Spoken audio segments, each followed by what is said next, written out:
Okay, I'm going to show you 6 different training sessions that prepared me to win Il Passatore, a famous 100-kilometer race in Italy. First, I'm going to show you the course so you can see what we're trying to prepare for. And then I'm going to tell you a little bit about my thinking, how I need to specifically sort of plan the training in order to put myself in the right position to win. And then I'm going to walk you through each specific training session, or 6 of them, so you can get an idea of how to train specifically towards something. Now, if you're training for a 5K or a 10K or a marathon, it's a very specific task to get yourself ready and prepared to run as fast as you can on one morning, on one day, over the course of 5 kilometers or 42 kilometers. And if you throw into that hills and trails and heat and humidity, there are other factors that then you need to specifically get prepared for.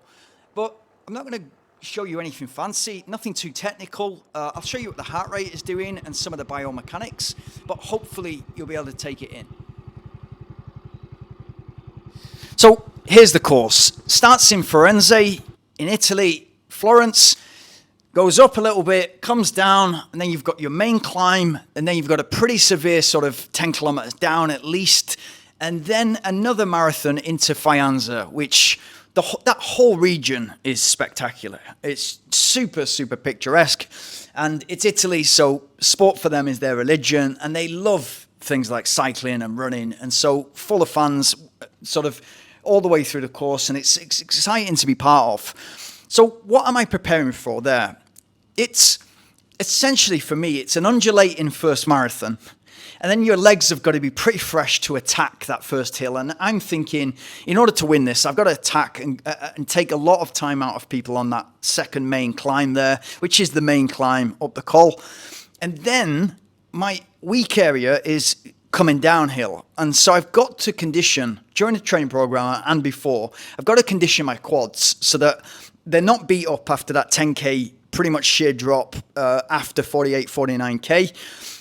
And they're not beat up at all, so that I can hold a decent marathon pace all the way into Faenza, because that's what you've got to do after that 10K drop. You've still got another 40K to go until the finish line, into the night, because it starts at 3 o'clock in the afternoon and finishes sort of 10 o'clock, 11 o'clock at night for the leaders.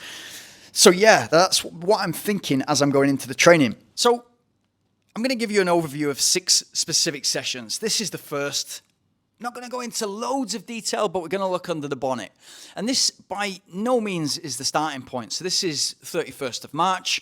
The race is on the 27th of May, so it's 7 weeks before.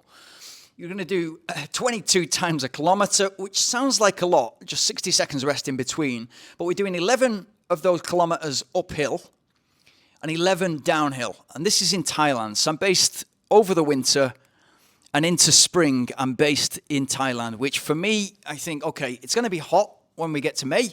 3rd week in May, very likely to be sort of 35, maybe even more degrees Celsius in Florence.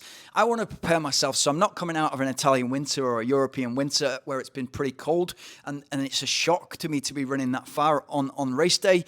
I want to be prepared, so I stay extra time in the north of Thailand. We're in Chiang Mai here, and then I've got access to environment, which is, hill on my doorstep, which goes up 20K, and then a little bit further down the hill, further down the road, 60, 70 kilometers, we've got the largest mountain in Thailand, which is Doi Inthanon. But this is 22 times 1 kilometer, 11 up and 11 down with 60 seconds rest in between. And what we can see here from the heart rate is I'm pushing it, and you can see that they're keeping pretty much sort of level, which is great. It shows a level of fitness, and despite it being hot, which it's 33 degrees here, feels like 34. I don't know how they do that, but and then this last kilometer here is a super steep section which takes you to the temple, and so I always want to reach that, and 11 kilometers more or less gets you there, and if not a little bit further, because you're breaking it up into kilometer repeats. And then on the way down, these are downhill repeats, so it's at the same gradient, around about 6.5%. I'm not worried about heart rate here. If you're new to heart rate, then you're going to be sort of panicking and shocked and stuff like that, but it's more to do with the style, and it's more to do with conditioning of the quads. So 22 times a kilometer, really what it is 11 times a kilometer going up, where you're getting into those lactate zones and you're really working on those levels, and it's very specific to the race goal. But then what you're getting is essentially like a skills and a strength session on the back end here. And that's really important because you want, as you gradually make those reps further, you want to feel comfortable. And that's exactly what we do on the next week. So the next week, on the 8th of April, so we've got 6 weeks before the race now, then we've got 20 times 5 minutes, and we're taking 60 seconds rest on the way up, so 10 times 5 minutes going up, 10 times 5 minutes coming down, and I only need 30 seconds rest in between on the downhill. And the reason why I take that rest on the downhill is because I cannot yet, at this point, 6 weeks out, run for 50 minutes or even 20 minutes downhill. And this is the kind of training that you need to get into. It's not just the running up and getting into the lactate zone, it's the conditioning the quads that is going to enable me to win this race. So as we can see from the heart rate, a little bit less than the previous week. Why? Because a kilometer is less than 5 minutes for me, and so these are longer reps. But definitely we're pushing it. And in the last, we can see that we're reaching the temple there on the 9th rep instead of the 11th, which tells you a little bit. So we're into sort of 45 minutes when we're reaching the temple, which is great timing. And then what I'm doing is the downhill again. So again, skills test, a little bit further on each rep, nicely sort of progressing from 3:45 or 4 minutes to 5 minutes per rep.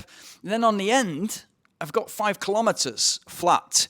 So 10 up, 10 reps of 5 minutes up, 10 minutes, 10 reps of 5 minutes down, and then 5 kilometers flat, which exactly emulates the race because we know we're going to have that flat section on the end.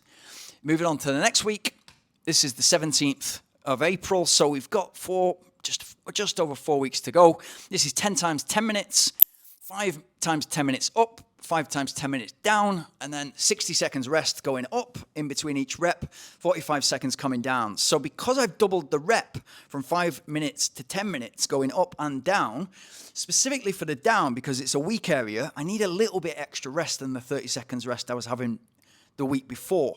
And we're also doing the 5 kilometers on the flat again. And what we can see there is something, very, very similar. 10-minute reps, the longer reps, the double. The heart rate shouldn't be going up as much. It's still going up to 174, but it's not the 181 that it was the week before, 192, and then 182 the week before. So nice, and everything is under control. Those longer reps starting to condition the quads even more. What we don't want to do here, which you can fall into a trap of, we don't want to get injured on this downhill, because if you micro tear the quad, all of a sudden you can't do anything up or down, because it's going to be on every single step. You're going to be feeling it, and you're going to be opening a little tear in the muscle, and you're going to be either moving backwards, worst case scenario, or not able to do the race at all, worst case scenario, but moving backwards or not moving forwards, which will frighten you to death at this stage. Then I get to Spain. I think I got to Spain something like 2-3 days before this marathon, and Rock and Roll Marathon on the 24th of April. And plan going into this was just run it 10-15% slower, and heart rate really, really nice and sort of stable up towards the end. And I remember this really well because got a nice little course record there. But I remember this really well because it's such a beautiful city, Madrid. Great people again. That's why I've spent my time between Spain and Thailand. The people are brilliant. The food's great in both places, and they're both absolutely mad about their sport. But I remember on this, I'm part of the elite group, and I've got an invitation to run there. So they're expecting me to do what I'd done the year before, or 2 years before, which was 2 hours 20 something. And so you're kind of up there in the top 10 or 20. And for me, it was a training run. And so when I went to get my third drink, it wasn't there. So I no longer had access to my Morton. And if you've been in marathons where you know you need the sugar, you need the carbohydrate in order to get the best out of your body, that will freak you out a bit. And it did at the time. So I'm thinking muscle damage, I'm thinking elongated recovery. But in actual fact, to sort of turn it round, that's allowed me to essentially do a very long run, and the pacing throughout here has been pretty good. Slow down a little bit in the second half, and I think that sort of, once I got to 25k and realised there's nobody coming here with drinks, and they literally got the sort of the top guys and the top girls, let them go through. Your top girls are running 2:20, and so once they've gone through, then the elites bottle holders, they just move on to the next station. Marathon, like any other race, it's a game of volunteers, and all those people are there usually on their own goodwill, so they don't need to stick around for you. But in actual fact, it did me a favor, and pacing pretty even all the way through. Did slow towards the end, but the wheels weren't falling off. It wasn't a case that I was struggling. I just knew that I needed to take a step back because I didn't have the carbohydrate in me. Then I'm in Almeria, which is, it's too cold at the moment in Granada. This is the end of April, start of May, or we're going into May now, Sunday the 1st of May. So I'm in Almeria on the coast because of the temperature, but also because there's a hill on the doorstep. And so we're right on the beach, and there's a hill which is only 250 meters from sea level, literally, to 250 meters. But this does a job, and I'm there for 4 weeks before the race. I've got that marathon, which is a nice long run there. And then I've got these 2 sessions here where I do 4 times 5 kilometers. Nothing special here. Just going up for 5 kilometers, not having a rest, going straight down. So why am I not having a rest? Because I'm not going to have a rest in the race either. And so I don't want to be kind of getting to a point where, you know, your interval sessions on a Wednesday, it's full of your opportunity to have 60-second rest and go. If you're doing a long run in certain segments, you can stand around for 60 seconds or you can float. For me, if I'm preparing, especially for a longer race, I just want to, especially a short, sharp session. So these sessions have gone from 2 hours 14, 2 hours 8 to the marathon, which is 2:40. Happy with that. And then they're about an hour and 20. So an hour 25 for 4 times 5 kilometers here for 20K. Heart rate is exactly where I want it to be. It's going right up there. Maximum is fantastic. I'm really happy with that. It's good to see. And then exactly the same run. 125 1 week, and then 6 days later, I'm doing exactly the same run, but 8 minutes faster. And I feel great for it. It's same heart rate again, 193, and higher heart rate. So I'm able to push it more. It's a little bit of a severe drop, so it's great for conditioning or keeping the quads conditioned, and it puts me in a really good place. So then I get to the race, and this is the race. So 100 kilometers, it really annoys you when you have to do the extra 355 meters. But it's 7 hours and 2 minutes or 7 hours and 3 minutes, I think it was. It's not a big, this data here is sort of calculated on recent training, etc. I wouldn't go too much off this unless you've got your Garmin on all the time or you've got your heart rate monitor on all the time. I would just sort of stick to, you know, simplistic nature of what are we trying to do here. We're trying to go from Florence to Faenza as fast as we possibly can. We're trying to hold pace. The kilometer pace is going to be up and down because of the elevation. Get to 5K. I remember passing the hotel that I'd stayed in the night before. It's a nice little climb. But already my plan going into this was just get to here and go. And then all of a sudden I'm in the lead probably here between 12, 13 kilometers and the top of this, maybe a little bit sort of like maybe towards 20 kilometers, I gone into the lead. So because of sort of picking people off on the uphill because I was so strong, I then gave myself a little bit of space for the downhill. But then when I attacked the uphill, literally running scared because I had no feedback of what was going on behind me, I'm running this as fast as I could, which results in a course record. I'm not sure if you can see it, but maybe that's the last 35 kilometers to the finish line, 2 hours 27 for 35K. Don't know what that is, but you can see the overall pace there is 4:12. Is it a good time? I think I could have ran maybe 20, 30 minutes faster. I wasn't in, don't ever blame your tools, but I wasn't in the right shoes, and I was running in a trail shoe. It's another story altogether, but I would love to go back to this race and run it as quick as I could. But this is where the training really, really kicked in. This is where you're recovering, but you're also doing that strength and skill session. As I talked about here, on the heart rate, this is strength and skill. This is strength and skill. So don't worry if you're 120, you're 130 heart rate, it doesn't matter at all. You're working on the strength and skill of being able to run downhill For me, it was about holding on to the lead group and not letting them get any time on me. And that's essentially what we've done. So if we hit the halfway point, obviously around there, then we've recovered, and then we can really go at the last sort of 35 kilometers. And you can see the heart rate, and this is sheer panic because I had no feedback. As I said, what was going on behind me. So I just want to win the race at this point, and my heart rate gone through the roof towards the end because I'm just so happy. And what does that result in? Let's have a look. Move myself out of the way here.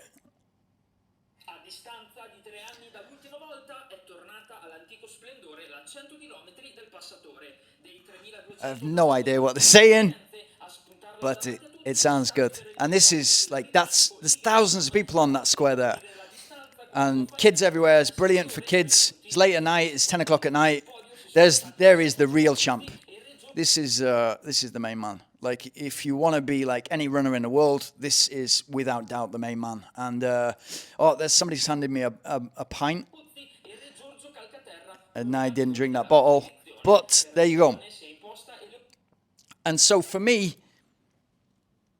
just to have a look at some of the sort of videos and footage, for me, it's as simple as that. It's like 31st of March, what am I doing? 8th of April, a week later, 9 days after that, 17th of April, 24th of April, 1st of May, 7th of May, we're still ticking over. So as I always say, reduce the volume but keep the intensity the same. And that's exactly what you saw from those sessions. What does it look like in the field? Like, it's literally, I'll just go through these, but this is sort of me having somebody doing a little bit of filming, so you know your sponsors can be, and this is not that year, but it's exactly the same course, but there's somebody there doing a little bit of filming, so you can kind of understand, you know, what I'm doing behind the scenes.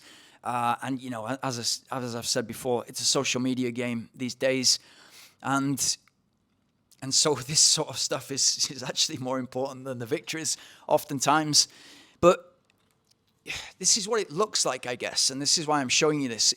It should be, you should be pushing yourself, but you shouldn't be going into the red too early. So when you're seeing those heart rate bumps before, everything's consistent for those bumps, unless you've got a steep part, because it's important for it to be consistent so that you can get as much volume in the right zones. And literally you're working zone 3, zone 4, and trying to move those forward. So there's no heroics here. There's no kind of special pill or magic session. And this is why I laugh all the time when I'm like, oh, what about a double threshold session? Just do the basics right. And that's what really counts. As you can see here, we're getting into the burning season, although still blue skies. This will be in March. And then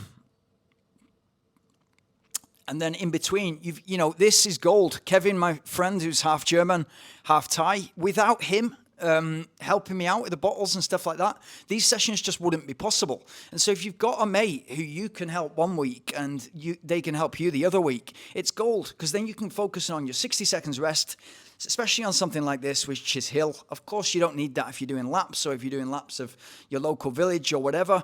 But when you're going up a mountain like this and you're doing something like 11 times a kilometer going up and then 11 times a kilometer going down, you do need help. And it's important that you've got people in your corner that are really in it for you. And you get to go to really beautiful places like this.